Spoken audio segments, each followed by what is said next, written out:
Hello, everyone. It is Shayna Rattler, and welcome back to a God Shift podcast. You know how we do it here. If you will take a screenshot of wherever it is that you are listening to this podcast, and then take that screenshot and post it on your social media. And when you do, I request that you do two things. Number one, please tag us here at a God Shift. And if you'll just post your biggest aha or takeaway from the episode, I would really appreciate it. And I do that not so that I can get more likes, not so that I can get more followers, but the more people that share this information, the more lives that can be blessed and changed as a result of the stories and the tips that are given during this interview. So if you would do that, I would absolutely, absolutely appreciate it. So I am going to read my guest's bio, and then we are going to get right into this conversation. Because I say every time I'm so excited about my guest, and I don't say that because it's part of the template that my guest and I were just discussing, but I have just been blessed to have such amazing guests that it really just excites me. And let me just say this before I read her bio.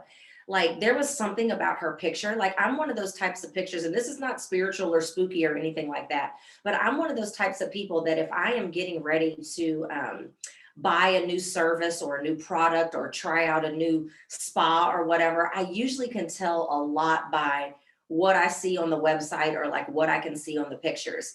And so when this guest emailed me her headshot, I was like, oh my God, I can just tell this is going to be amazing. Probably because I can tell she's a girlies girl like me and she's all about fashion. And I love that. And so I'm probably a little bit biased about that. But there was just something about the look in her eyes on her picture that I was like, oh, this is going to be good. So there's that. I digress. Okay, so let me read her bio and we'll get into it. Excuse me.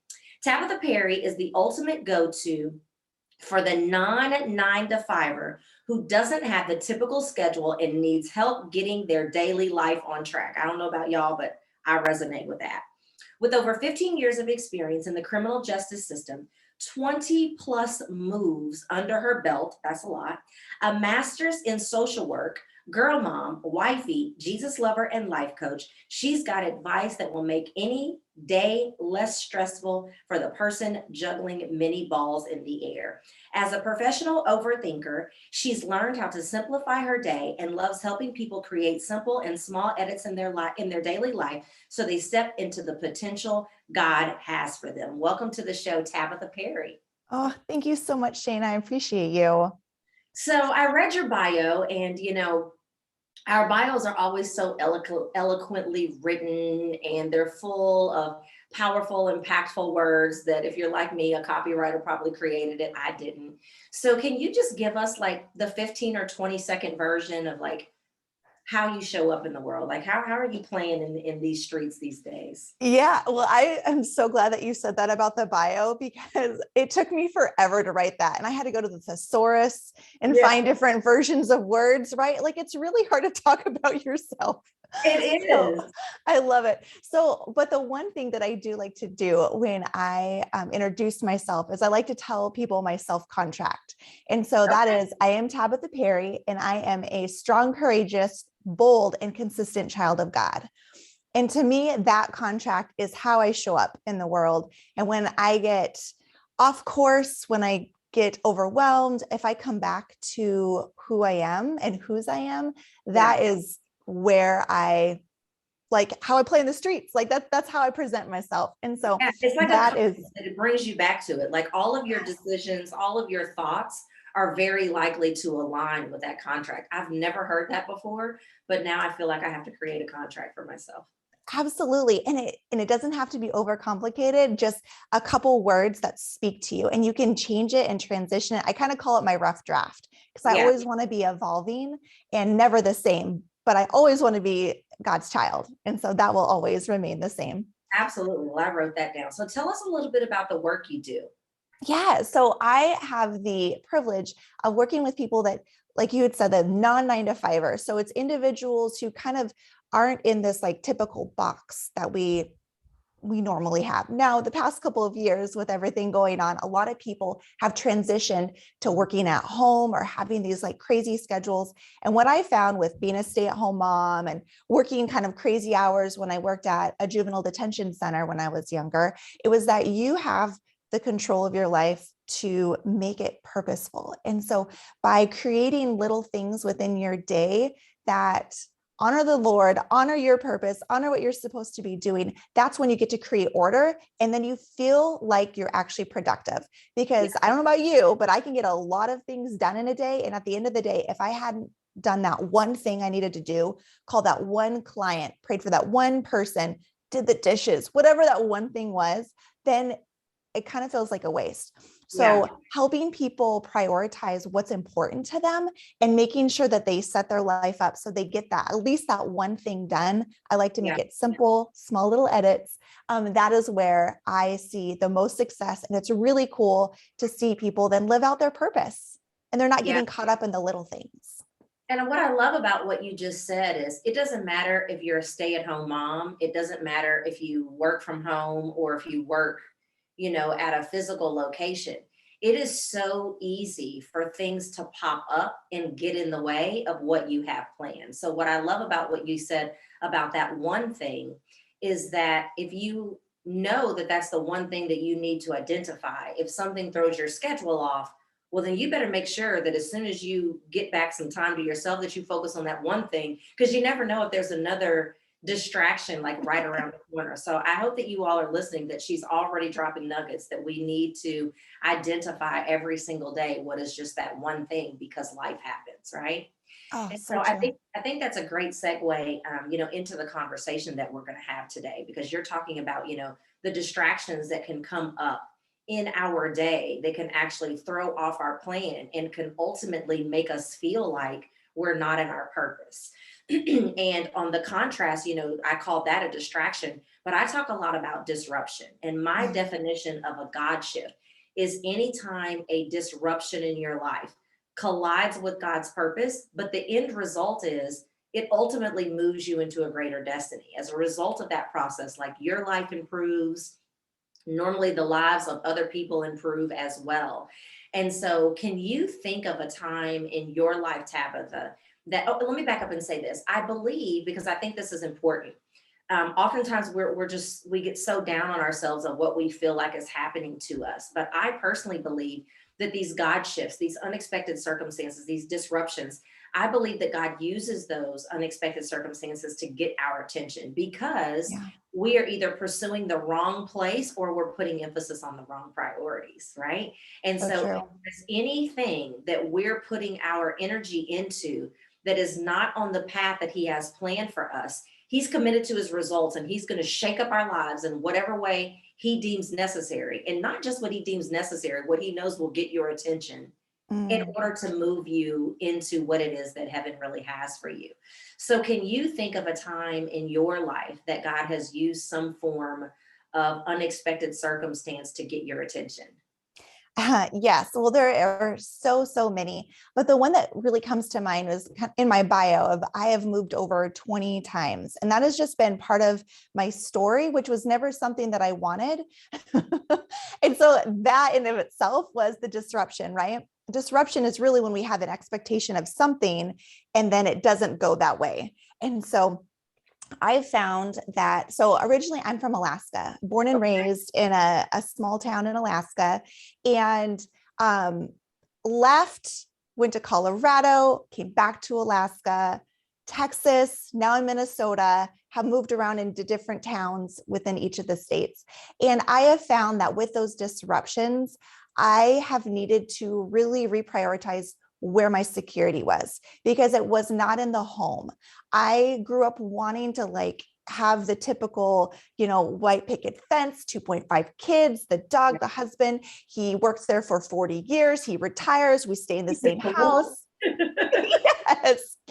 This is what I thought was a successful life. And then what I found is that God has his own definition of success for me. And so that was a disruption of realizing that this whole, thing that I thought it was supposed to happen wasn't. Now, granted, I did get married, I did have the kids, but we are constantly moving. We are constantly having to uproot ourselves.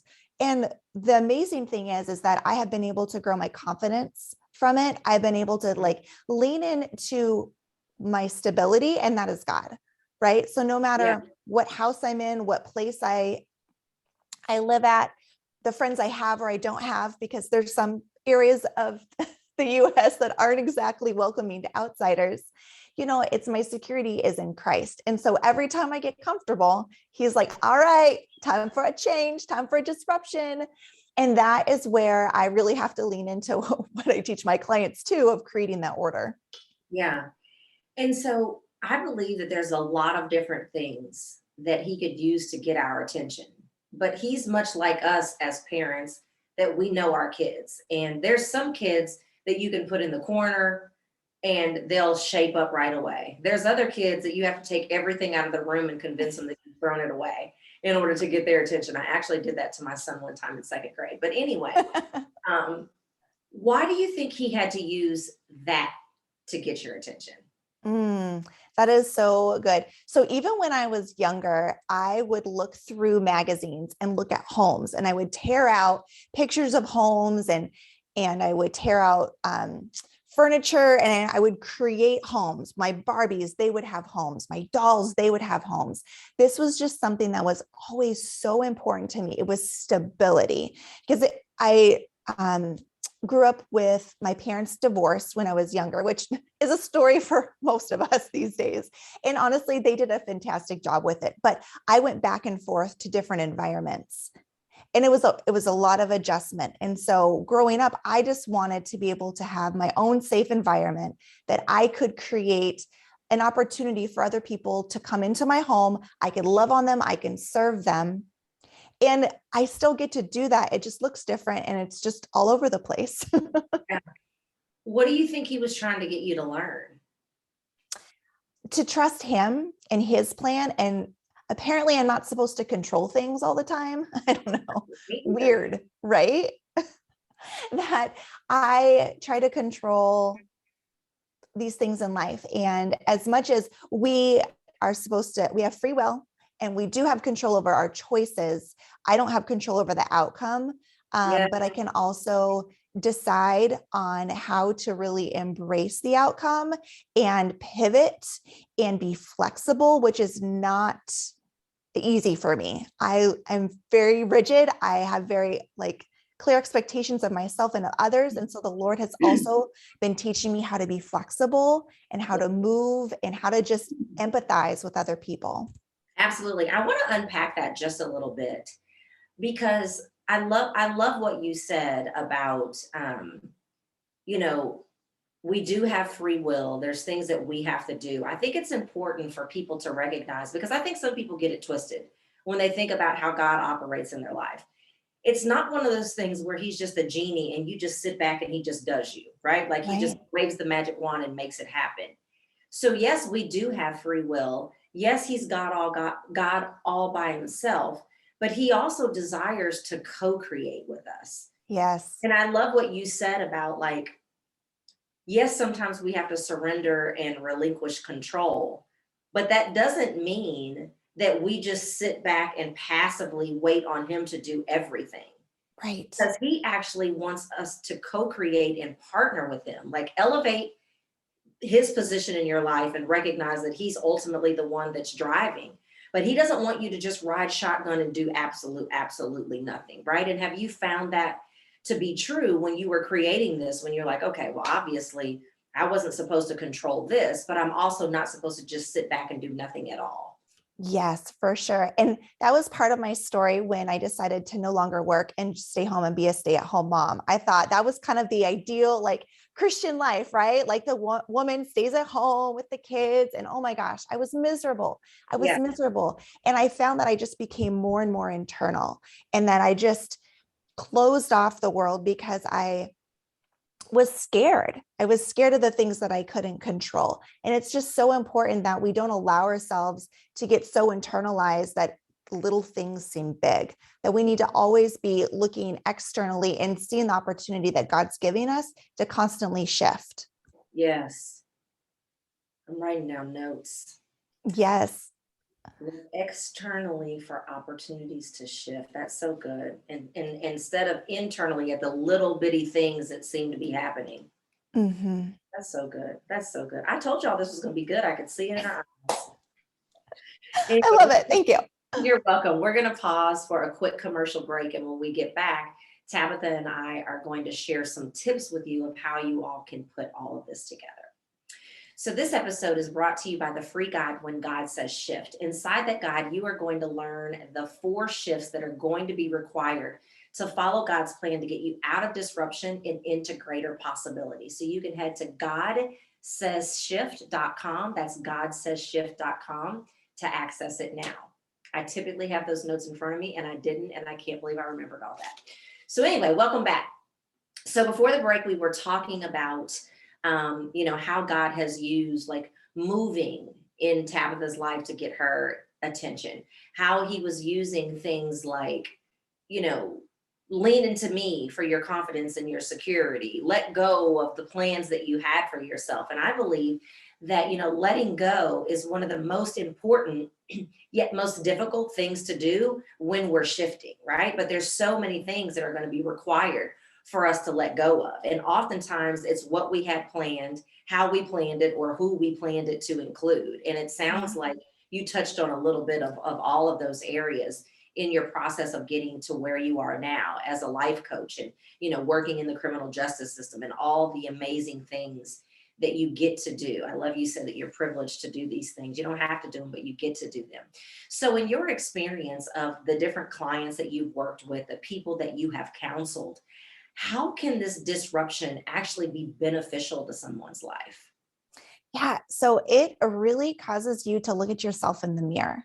And kind of how I started out this podcast with having my self-contract. When you are in a disruption, you have to look at yourself and have to kind of go dig deep into your resources, your tools, bring out that courage, bring out that strength, bring out anything that you need to kind of continue to step forward. Yeah. And so that's the first thing is when I work with my clients is we really dive into who you are and really kind of figure out what your values are, the things that excite you. And on the conversely, the things that get you really fired up and mad, if you twist it around, then you can find out what that's something that you actually value. So when someone is untruthful, that really gets me fired up because honesty is like one of the most important things to me, which I'm a type 1 on the Enneagram. So like truth and justice and honesty is just so, so important. So that's one of the tools is to really kind of dive in deep to who you are and to remember whose you are, right? Yeah. That God created you for a purpose. And this shift is part of his purpose. He knows what's going on. And this was intentional. The second thing that I encourage people to do is to really figure out what it is that they want. So at a time in my life when I was a stay-at-home mom and I was volunteering in different areas because I knew that I didn't want to just be at home. Like I wanted to still be using my talents and serving the world. I decided to read books. I listened to podcasts. I read articles and I did so many friend dates. Like I took so many women out to coffee to ask them, like, how are you enjoying life? Like what made your life with little kids and working? Like, how did that work for you? Yeah. And I was very proactive in trying to gather information because just kind of what we were talking about before is that we have free will. We need to take like control of our lives, and also like we can't control the outcome, but we can control how we deal with the outcome. Yeah. And so being able to take those steps to really reach out to other people and have them pour into you as well. That balance of energy and not just the woo-woo energy, but like positive energy and like excitement. What are you surrounding yourselves with that is able to really uplift you, right? And so throughout my day, if I've got a lot of things that drain me, I'll try to add in things that really increase my energy. Like I really enjoy running. I really enjoy listening to music. So I'll add that into my day. So when you're going through a huge shift, when there is a disruption, remember who you are, remember what you want. And if you're not sure what you want, take steps to actually get it, right? Yeah. And then the third element is like, this, how do I get this, right?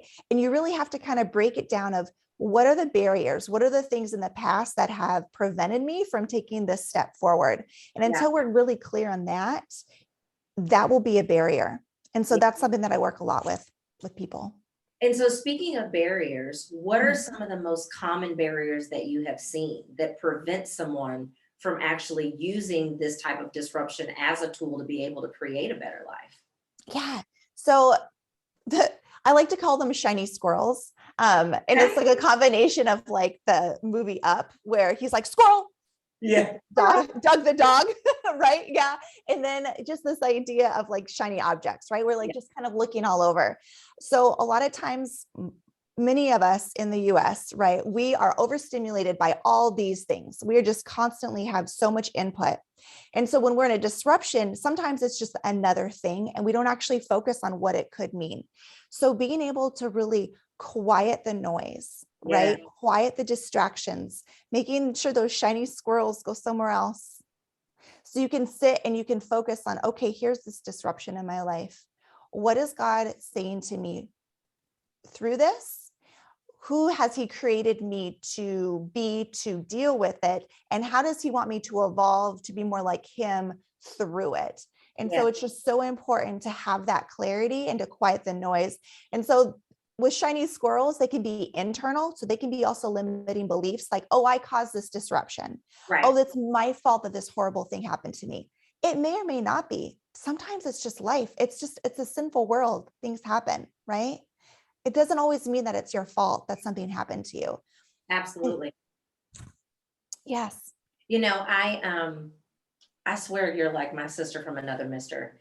One of the things that I have all of my clients do, even my business clients, but especially clients that I'm doing spiritual and personal development with them, the very first thing that I always do before we get into any strategy is I say, I want you to go on a 3-day stillness fast because there's so Yes. much noise that are in our lives. I read somewhere several years ago that in a day's time that we are exposed to over 10,000 messages between billboards and television and social media and conversations that we're having, that it's no wonder, and that's not even the internal messages, Mm. that we're giving ourselves. It's no wonder that many of us feel like God is not speaking. You can't follow the instructions if you can't first hear them. So anytime Well I have a said. client that's struggling with some of the things that you said, because you talked about some very key things. You have to know who you are. You have to know what God says about you. You said whose you are, but I feel like that's kind of the same thing. And you have to know what you want. You need to have at least a 49%, idea of where you're going. But there are so few people that don't know the answers to any of those things. And the number one thing that I tell them is that you need to spend time getting still. And so I was introduced to the concept of a stillness fast back in January of 2018. And during a stillness fast, you don't go on social media, you don't watch television, you don't listen to music that is not worship music or inspirational in some kind of way. I don't know what inspirational music is outside of worship, but maybe it's my very narrow scope of being a spiritual person. Um, and you don't have any conversations that are not necessary to have. Now, obviously, that can get a little more tricky when you have other people that live in your home, but you still, I tell people, if you can't do 3 days, you can at least do 2 hours. If you can at least do 2 hours, you can at least do six. And you would be amazed. I almost tell them I can almost 100% guarantee that you will get answers in that stillness. So I love the fact that Amazing. I'm not the only one that is incorporating that into what it is that we should be doing, right? Yeah. So the very last thing that I want to ask you is you have a client that's in front of you and you're going through this process in your work and you've gotten through the what's going on or what needs, why it's happening, but now you transition it into the how, right? Because Mhm. I'm real big on there's a lot of conversation that can be had that is conceptual or theoretical in nature, but that doesn't necessarily mean that that information is going to translate into transformation for a person if you don't tell them specifically what to do. Love it. So during the scope of the conversation that we've had today, you find someone that is experiencing disruption. You find a person that is struggling to find this balance in their life that's going to ultimately get them, to being productive and to being purposeful. What's your best tip that Okay, you you're not going to have like it. You're this? not going to like it. I love it already. If I'm Okay. Go to bed when you say you're going to go to bed, and wake up when you say you're going to wake up. Bookending your day is honestly the best thing you can do when you're going through disruption. And your brain is going to fight you on it, because when it's later, right? Whether you're reading or watching a show, your brain is all of a sudden going to slip back to when you're 14 and be like, mom says I have to go to bed. I don't want to go to bed. And like, it becomes this unruly teenager of like, I just want to stay up late. When if you go to bed when you say you're going to go to bed and get that rest, like God gave us our mind, our body, and our soul, and we have to honor all three. And so honoring your body as well as your mind, giving that a break is so important. So I suggest, if it's hard to do both, I suggest choosing a time to go to bed. Yeah. That is where I would start first. And it doesn't have to be super early. It could be 12 o'clock at night, but say a certain time and then do it, because building that self-trust is what gives you that confidence to be able to go through these disruptions in life and be able to have the confidence to deal with it. So then once you kind of start getting the, okay, I'm going to bed when I say I'm going to go to bed, then start getting up at a certain time, like every day, that regular time. And that gives you, there's very few things that we can control in our life, right? But at least the beginning and the end of the day, if we can make an effort to control those, it makes it seem a little bit more manageable during the mess in the middle. I love that. And I like what you can control, you have more control over when you go to bed than when you wake up. Because even if you set your alarm, that doesn't mean you're not going to be like me and wake up at 2:15. The alarm is not set for 6. You know what I mean? So I love, love, love that. So Tabitha, this has been awesome. So as we begin to wrap up, where can people find you or follow you? Yeah, so you can find me on Facebook and Instagram. So Tabatha Perry Life Coach. You can also find my website as well, which is tabathaperry.coach. And it's TABATHA. It's a different spelling. Perfect, perfect. And I will make sure that all of that is in the show notes so that you all do not have to rewind and remember that it's in your show notes. Just check it out. So, is there anything that you can offer our listeners if they want to take things further with you? Absolutely. So part of my story when I was really struggling to find my purpose and get some meaning was that I read a lot of books and listened to a lot of podcasts and listened to a lot of books. So I actually created a no guilt book club for women who are wanting to develop themselves and who are wanting to have a safe space to push themselves to read that maybe they're not used to reading very much. And the whole goal is to come up with one thing that you learned from the book and apply it to your life. You don't even have to finish the book. And so that is something that I would love to offer the ladies that are listening to this that are interested in continuing to develop themselves. Okay. And where can they find that? Is it on the website or? Yes, it is on my website. Okay, perfect. Well, Tabitha, thank you so much for being here today. Your eyes did not disappoint. Oh, Shayna, thank you so much. It was so fun. Absolutely. And everyone, thank you so much for listening to this episode of a God Shift podcast. I pray that it has blessed you. And I ask that you will share this with your family, your friends, and even your foes. So thank you so much for being here. You all have a great day. Bye-bye.